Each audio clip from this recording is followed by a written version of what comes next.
Selva! É com esse brado, criado pelas tropas do Exército na Amazônia brasileira, tropas que ele chefiou, que nosso convidado de hoje costuma saudar os colegas militares. Nos últimos meses, enfiado de corpo inteiro nas trincheiras da política, usou a saudação Selva também na campanha para entusiasmo dos eleitores de Jair Bolsonaro.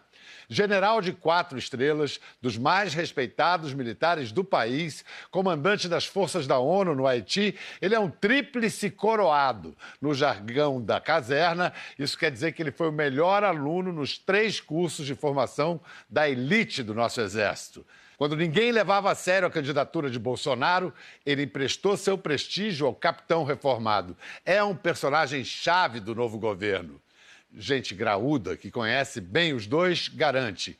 Entre todos do núcleo duro do governo eleito, o presidente Jair Messias Bolsonaro só abaixa a cabeça para ouvir a ele, que vai trabalhar dentro do Palácio do Planalto como chefe do Gabinete de Segurança Institucional, cargo com status de ministro. Em meio a seu dia a dia frenético na preparação do novo governo, o general Augusto Heleno fez a gentileza de nos receber em Brasília.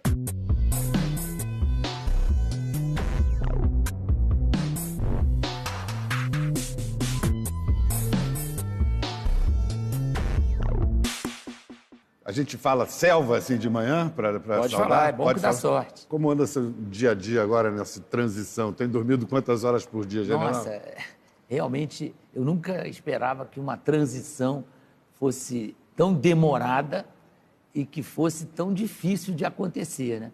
Eu achava que a gente ia entrar no vestiário, trocar de roupa, ter a preleção do técnico e vamos entrar em campo.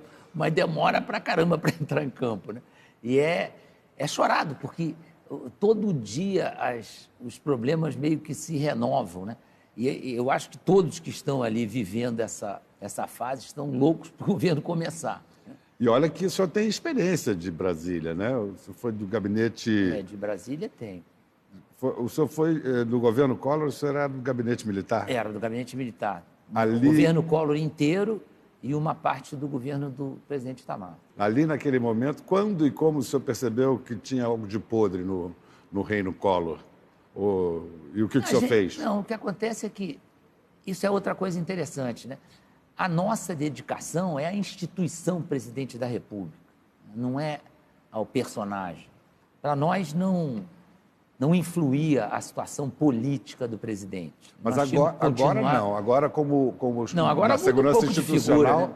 Você está... Agora eu tenho um papel político que eu tenho consciência que é importante, até porque o anúncio inicial que eu seria ministro da Defesa... Eu estranhei. Não, para mim, não vou dizer que fosse mais fácil, porque é uma missão também bastante relevante, importante, mas pela minha vivência na área, 45 anos de serviço, lógico que eu teria maior intimidade com os assuntos, né? E, de repente, eu fui levado ao Gabinete de Segurança Institucional por inúmeras sugestões que fizeram ao presidente e ele julgou que a minha proximidade dele seria conveniente. Fisicamente, quão próximo o senhor estará do presidente? No mesmo andar do palácio? Parece que é no andar de cima, né? Mas uma escada... Vai estar acima do presidente, general? Não, mas isso aí é uma questão só geográfica. Mas o fato é que está dentro do Palácio do Planalto E é óbvio que eu me senti muito prestigiado. E é interessante, do ponto de vista profissional, é uma experiência nova, ter conhecimento de praticamente todos os problemas e com a responsabilidade de ser o soldado do silêncio, né? Porque o Gabinete de Segurança Institucional, por ser a cabeça do sistema brasileiro de inteligência, por tradição, por doutrina, todos aqueles que estão ali são soldados do silêncio. É uma coisa que eu não estou muito habituado. Então, eu tenho que fazer força para ser soldado do silêncio. O senhor gosta de falar? Eu gosto de falar. Eu acho que é importante a gente trocar ideia. Eu nunca tive nenhum preconceito contra a imprensa e sempre encarei esse contato muito produtivo para mim. Aprendia muita coisa e gosto de ter esse contato. O senhor está tentando convencer o presidente eleito de que isso é importante, porque o presidente eleito ele andou às turras com a imprensa, né? Eu acho que era mútuo, né? Era mútuo, Era é mútuo. verdade, é verdade. Eu tenho um diagnóstico que às vezes pode parecer um pouco pesado, mas eu sinto na imprensa mundial, por um problema ideológico, que muitas vezes a informação está sendo prejudicada por uma torcida. A imprensa precisa voltar a ser um instrumento de informação mais do que uma torcida por alguém, né? Então, toda a campanha do presidente eleito foi caracterizada por uma enorme torcida contra ele. Então, isso acabou prejudicando a visão do que estava acontecendo. Aconteceu nos Estados Unidos em relação ao presidente Trump também, né? A torcida era muito maior do que as evidências. O senhor é filho de militar e, em geral, famílias militares viajam muito. No seu caso, isso aconteceu? Viajei pouco. Como filho de militar, viajei pouco. Porque seu pai foi professor? Foi ser professor do colégio militar, então ele estava fora desse sistema de transferência. O senhor foi professor do presidente na escola de cadetes, né? Fui instrutor dele. Instrutor.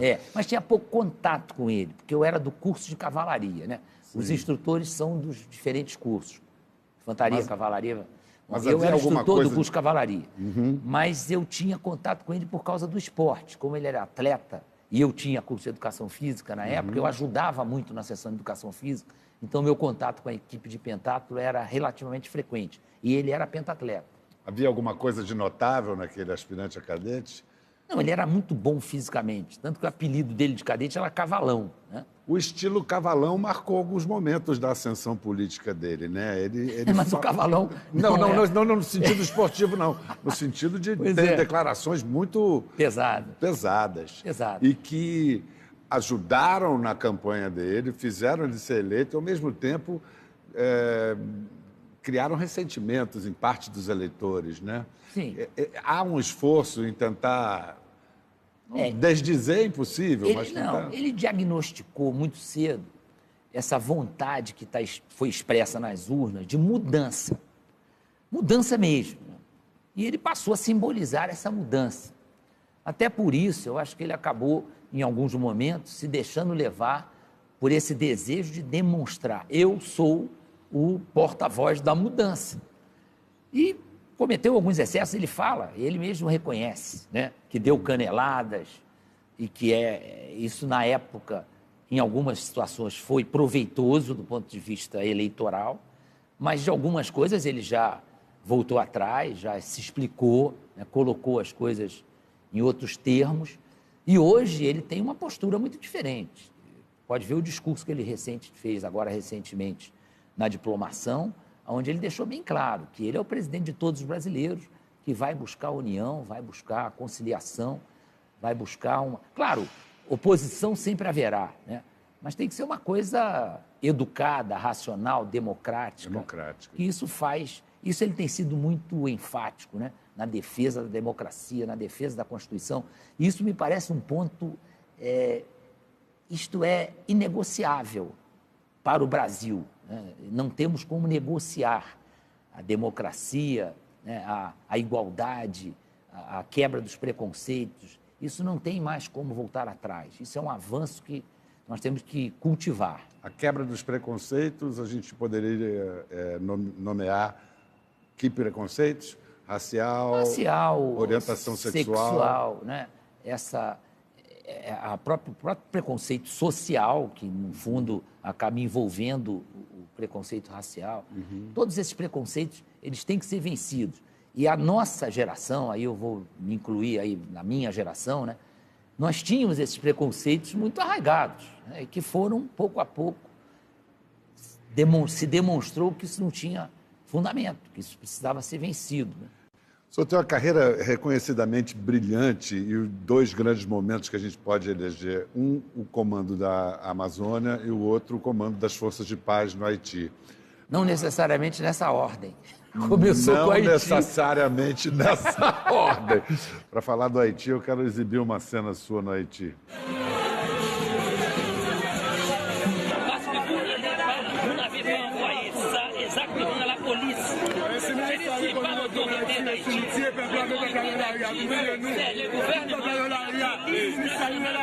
Comandante, nous sommes pas illégaux. La police nationale a tué beaucoup. Nous allons généraliser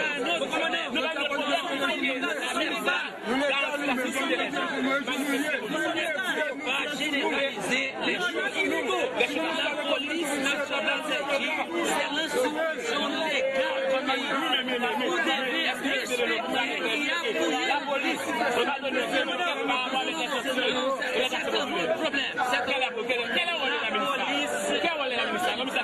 Nous sommes ici, vous comprenez que je suis ici depuis 6h du matin. Pourquoi?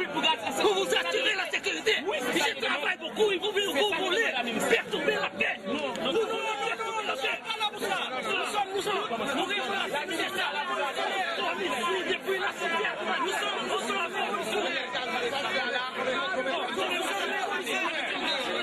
mais nous avons le droit, commandant. Commandant, nous avons le droit. Nous sommes pas illégaux. General, essa situação, o que era exatamente? Não, isso aí era o seguinte, às vezes essas coisas fora do contexto fica parecendo... O que acontecia? Tinha 80% da população haitiana desempregada. Era muito fácil fazer manifestação. Todo mundo desempregado, o cara dava 2 tiros na rua, corria todo mundo, e manifestação bastava um alto-falante para juntar muita gente. Então estabelecíamos um roteiro para as manifestações. Isso aí, por exemplo, eu ia para o meio da... A gente viu. Eu ia para o meio dos líderes manifestantes para que eles cumprissem o roteiro que estava previsto. Eles têm todo o direito de fazer manifestações, eram democráticas, eram perfeitamente justificáveis, até pela situação que o país estava vivendo, só que eles tinham que cumprir o roteiro, porque eu só conseguia manter a segurança, o meu efetivo era muito pequeno no Haiti. E muitas vezes eu tinha que ir lá para dizer para os caras, vocês não vão passar daqui, não insistam que vocês não vão passar. E às vezes, muitas vezes eu até me questionava por que eu tinha menos paciência do que os soldados. Meus soldados tinham uma paciência de Jó. Eles aguentavam, assim, gente gritando na frente deles, eles ficavam pacíficos. Eu não, eu partia para discutir com o cara e dizer, não, você não vai desrespeitar, isso foi acertado antes, a manifestação é tal roteiro, você vai cumprir. Você tornou mais paciente depois disso? Ah, sei lá, tem horas que eu fico impaciente. Não, mas quando as coisas complicam, eu normalmente fico mais tranquilo. É mais fácil eu perder a estribeira, como se diz na gíria, porque falta carga da minha caneta, do que uma coisa mais grave. Quando a coisa fica muito grave, eu... Reconheço bem isso. Há como transportar a experiência do Haiti para o Rio de Janeiro? O Haiti é aqui? Eu acho forçado um pouco essa expressão. Claro, ela tem um certo fundamento. Existem coisas muito semelhantes, né? Por exemplo, a atuação em área urbana ela é muito semelhante ao que acontece no Rio de Janeiro. Nós, no Haiti, tínhamos tiroteios quase diários. O entrar e sair da comunidade é uma coisa interessante, né? Nós só conseguimos iniciar a pacificação das comunidades haitianas quando nós reconhecemos que precisávamos permanecer dentro da comunidade. Uma grande diferença no Haiti é que não havia defesa de pontos de droga. Então, eles não lutavam ardentemente para manter uma determinada área. Eles... No Rio, não. No Rio há isso. É lógico. No Rio, eles defendem com sacrifício da própria vida aqueles pontos de venda de droga. As intervenções militares no Rio de Janeiro não têm sido bem-sucedidas. E agora o governador Witzel assumiu com declarações como essa. Diante dessa frase, por isso que bom que o senhor está aqui até para contextualizar, explicar e desenrolar, pode vir à cabeça a seguinte hipótese, digamos assim, um cidadão com um fuzil de costas, estou aqui montando um cenário possível, plausível ou não, de costas, e a possibilidade de um sniper, de um policial executá-lo sem ele estar representando nenhuma ameaça. Mas como o senhor diz que isso que o senhor propõe... Ele está de fuzil na mão. É ameaça. E o senhor entende... Imediatamente ameaça. O senhor entende que qualquer pessoa... Se ele não for abatido, ele vai usar o fuzil para acertar quem quer que esteja na frente dele. Porque isso não é... Não é, me perdoe, governador. A gente já teve vários casos aqui no Rio de Janeiro, por exemplo, de guarda-chuva, furadeira... Normalmente, sniper não atira em quem está de guarda-chuva. Mas Muito isso menos de quem já está de furadeira. aconteceu, né? Não era um no sniper. nosso estado. Não, era um militar preparado para esse tipo de missão. Quando é razoável matar um criminoso armado?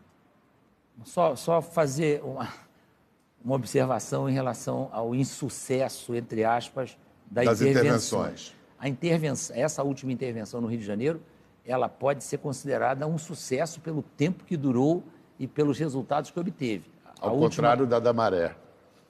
Todas as outras tiveram um relativo êxito durante um certo tempo, depois acabaram, a situação voltou ao que era. Mas essa última intervenção, ela tem inclusive o apoio crescente da população. A última pesquisa da Datafolha deu 72% de aprovação. Eles tiveram o bom senso e a lucidez de entender que a intervenção, pelo prazo que ela estava prevista, ela não mudaria totalmente o panorama do Rio de Janeiro. O que eles planejaram? Vamos atuar principalmente na gestão da atuação policial. Mas voltando ao problema da viabilidade... Isso. Quando é razoável atirar num bandido armado? Sim. O que a regra de engajamento que eu tinha na ONU, porque era uma missão de imposição da paz, regida pelo capítulo 7 da Carta das Nações Unidas, qual era a regra de engajamento?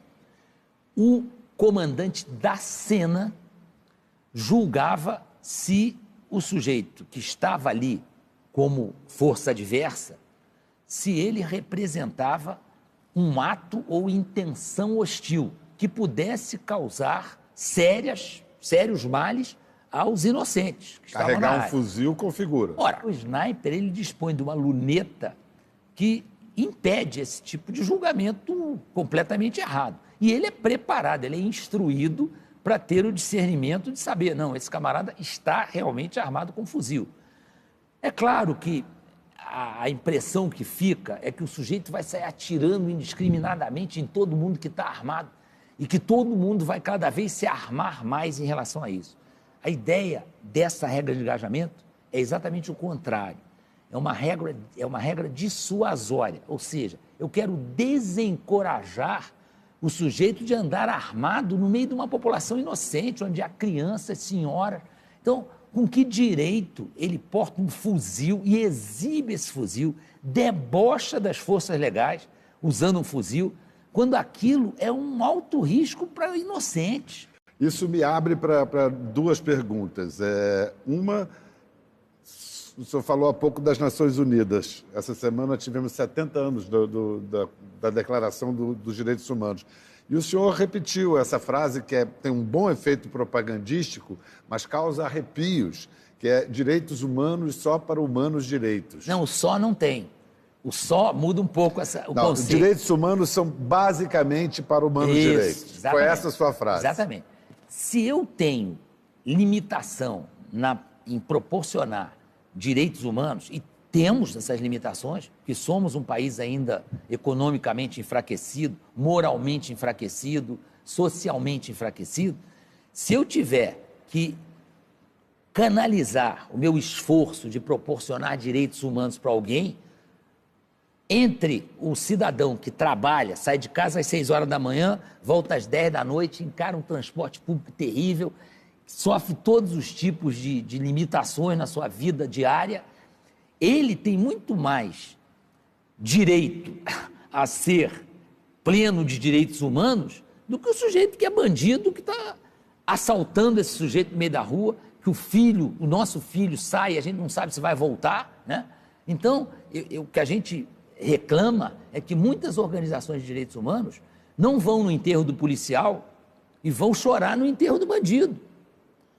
Isso é uma distorção de direitos humanos. É claro que o ideal, por exemplo, Por definição, os direitos são para os humanos. Todos. Todos. Sim, mas no momento em que eu demonstro que eu tenho instintos desumanos, eu começo a infringir o básico. Mas aí eu é o agente da lei, é o policial que vai ter que decidir isso ali no calor da hora. Como é que ele vai definir quem é? Não, ele não vai decidir no calor da hora, ele vai decidir numa ação de combate contra pessoas que decidiram afrontar a sociedade.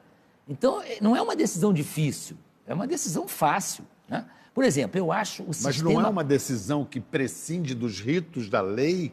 Claro, tem que ser justiça? dentro dos ritos da lei, mas em nenhum momento a gente admite que a lei seja violada. Eu, por exemplo, acho o sistema prisional brasileiro desumano. Sem dúvida. Desumano. E está escrito na Constituição que a restrição da liberdade, quer dizer, eu estou contrariando um direito humano, o ir e vir. Eu boto o camarada dentro, por decisão judicial, eu coloco ele dentro do presídio. Mas aí tá? cumprindo todos os ritos jurídicos. Preciso que esse presídio, até por determinação constitucional, seja algo que vá recuperar esse indivíduo para a sociedade, né?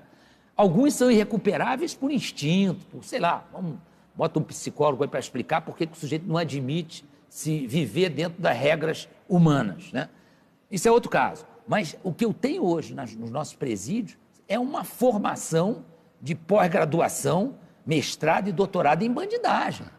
Então, isso aí nós temos que mudar.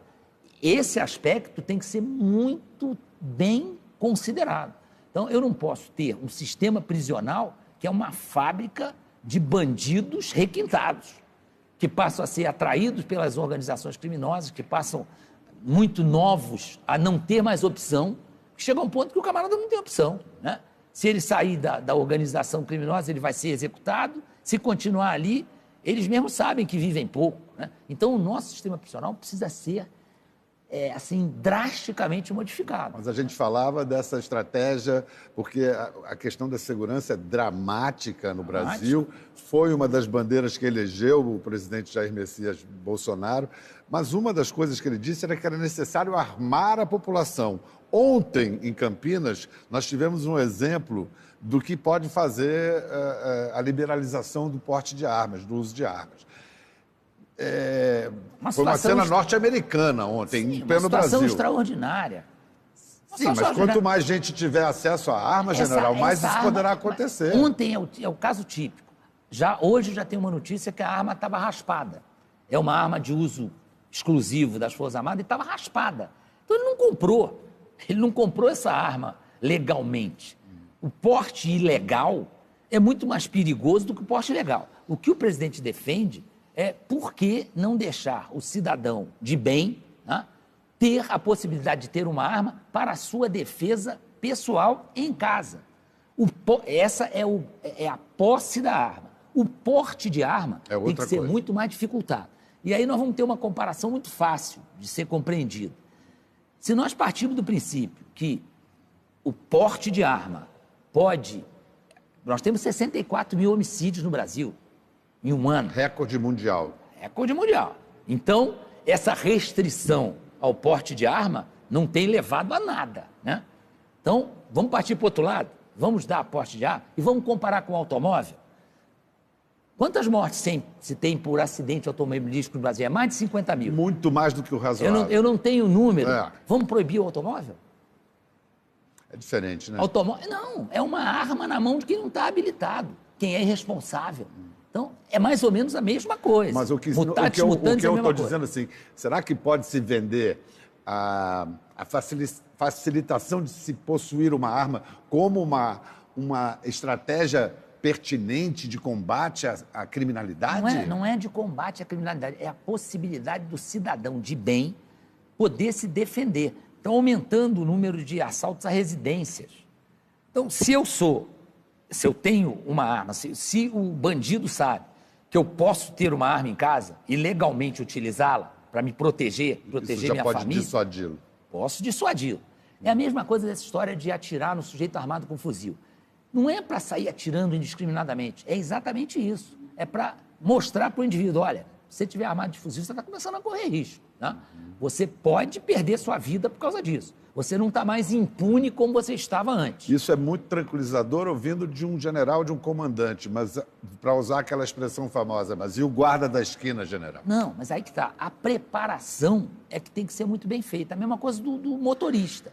O motorista, ele passa numa escola, ele é obrigado a ter um número de aulas. O sujeito, para ter o porte da arma, ele tem que ser submetido a uma série de condicionantes. Exame psicotécnico, tiro num estande, preparação. Eu, por exemplo, tinha arma em casa, naturalmente, Militar. desde que meus filhos eram muito pequenos. Fiz questão de pegar uma arma de ar comprimido e eles, com 9, 10 anos de idade, aprenderam a atirar com ar comprimido. E sabiam que a arma causava morte, mal utilizada, e que não era brincadeira, que não era coisa para ficar mostrando para amiguinho. Isso foi perfeitamente definido, né? Então, é essa preparação que tem que acontecer e tem que ser exigida. Né? Exigida. Isso é um tema polêmico, eu concordo que é polêmico, porque se levar para o extremo, o cara vai dizer, pô, daqui a pouco vai sair todo mundo atirando em todo mundo. Então, o marido e mulher vão se matar em casa, qualquer briguinha, o cara vai pegar a arma e matar. Pô, então não vai ter faca mais em casa. Vamos dar dentada na maminha. General, eu estou sem graça, porque eu estou retendo o senhor aqui durante essa transição, mas eu preciso fazer ainda algumas perguntas. Nessa transição, já ocorreu o primeiro episódio mal explicado aí, a questão do COAF, indicando movimentação financeira do Fabrício Queiroz, ex-assessor do senador eleito Flávio Bolsonaro. Alguma explicação para esse caso já o satisfez? Satisfez o senhor? Não, estamos aguardando os acontecimentos. Tem que esperar aí os participantes principais, que não apareceram ainda, né, dizerem porquê dessa... Agora, eu fico muito feliz que o COAF tenha se manifestado, porque ficou em silêncio durante muitos anos, né? Não, o COAF foi fundamental no Mensalão, o COAF também foi ativo no Petrolão. Isso está sendo um pouco injusto. Tá bem. Mas tomara que ele seja mais ativo, que não deixe sair bilhões de dólares do país sem ninguém saber. É lamentável, mas vamos lá, eu acho que o COAF o próprio ministro Sérgio Moro futuro ministro Sérgio Moro já disse que ele quer fortalecer o COAF. Eu acho muito importante. Mas se alguma coisa se comprove em sentido de corrupção ou desvio de dinheiro praticado por Bolsonaro e sua família, o que o senhor faria? Não, os responsáveis vão ter que assumir a culpa e se houver alguma penalidade, vão ser submetidos a essa penalidade. O presidente está isento disso aí porque ele não teve participação. O que apareceu dele é irrisório, uma quantia pequena, e ele mesmo já explicou. Então, acredito que não vá atingi-lo. E também, vamos ver, essas coisas, qualquer opinião sem ter uma comprovação, sem que as investigações sejam... É o mesmo caso da facada, né? Não concluída a investigação. Eu ia falar disso. Então... O senhor está satisfeito com o rumo da investigação da facada? Eu não sei qual é o rumo da investigação. Eu não estou acompanhando. Ninguém sabe, mas isso já não é ruim, a gente não saber? Vamos esperar, vamos ver qual vai ser o final desse filme, né? Nós temos que nos acostumar. Esse ano a gente teve 2 crimes políticos. Um foi a facada, da Marielle, outro é a Marielle. A Marielle também... Você não se sente incomodado que a gente não chegue depois de tantos meses? Mas isso aí talvez seja o reflexo de falta de investimento na qualificação técnica da perícia, da investigação policial. Isso custa dinheiro. E houve não sei se isso é totalmente verídico, mas já saiu no jornal a quantia que foi gasta em um ano para melhorar a perícia e a investigação na Polícia do Rio de Janeiro. Era coisa de R$3.000. Uma coisa mas assim parece que a investigação da Marielle não foi falta de recursos, foi envolvimento de agentes do próprio Estado. Tudo indica, né? Claro, mas isso aí tem que ser corrigido. Nós temos, nesse aspecto de segurança pública, eu considero um dos problemas mais urgentes que nós temos para enfrentar. Augusto Heleno e... General, e o esquema de segurança para a posse do Jair Messias? Está pronto? Vai ser especial? Vai ser diferente das outras posses? Não, sempre é um regime especial, porque uma posse de presidente da República, com a quantidade de público que se espera aqui nessa belíssima esplanada dos ministérios, é lógico que é uma situação especial em termos de segurança. Mas a ideia é que isso seja uma festa, né? Porque, independente de qualquer teor de pensamento, que Jair Messias Bolsonaro é um fenômeno político, não resta a menor dúvida. Do mesmo jeito que Luiz Inácio da Silva foi um fenômeno político, né? Que se apagou tristemente, mas foi um fenômeno político. E Jair Messias Bolsonaro é um fenômeno político e vai ser uma festa para o Brasil. É a primeira vez nos últimos 50 anos que se tem uma sensação de mudança. A gente sente, e é muito preocupante, é uma responsabilidade enorme, a esperança do povo de que realmente a gente encontre um caminho para o país, né? O caminho que foi encontrado aí durante esses últimos anos, dessas últimas décadas, é um caminho triste, triste. Então, nós estamos, pouco a pouco, tomando conhecimento do quanto foi desviado. Não queriam uma gestão moderna, uma gestão capaz de ter instrumentos de controle eficazes. Queriam ficar na planilha Excel, no PowerPoint, na calculadora, que é muito mais fácil de desviar recursos. Se eu tiver uma gestão eficiente, é muito mais difícil de eu fazer as falcatruas. E não há saída fora da democracia, né? Isso sem nenhuma dúvida. Isso é inegociável. O regime democrático, né, e o respeito à Constituição são pontos inegociáveis. Ainda que tenha muita coisa na Constituição que uma boa parte da população queira mudar, mas tem que mudar na regra do jogo, né? Faz uma PEC, muda, né? Claro, a Constituição ela foi feita num clima de, não vou falar de revanchismo, mas num clima de preconceito muito forte. Então, ela tem alguns aspectos que a gente percebe que houve uma exacerbação de direitos e muito pouca cobrança de deveres. Isso é, muitos juristas têm essa mesma opinião. Então, muitas coisas da Constituição, uma boa parte da população tem desejo de mudar, mas tem que mudar na regra do jogo. O que acontecer tem que ser dentro das regras democráticas e de respeito absoluto à Constituição. Um grande prazer conversar com o senhor. Eu queria ficar conversando mais. Como a gente não pode, eu quero me comprometer e quero que o senhor se comprometa comigo do ano que vem o senhor ir lá no nosso programa, pessoalmente. Vamos ver. Por favor. Isso aqui é uma exposição altamente arriscada. Mas o senhor está muito acostumado a correr riscos. É da sua personalidade. São riscos de outra natureza. Esse é um risco terrível. Mas vamos lá. Muito obrigado pela generosa exposição e coragem. Obrigado. Muito obrigado. E amanhã o nosso assunto é o aniversário de 50 anos do Ato Institucional número 5, o AI-5. Presentes César Benjamin, cientista político, Zuenir Ventura, jornalista, e o depoimento gravado do ministro da Fazenda da época, que assinou o AI-5, Delfim Neto. Até lá, até amanhã.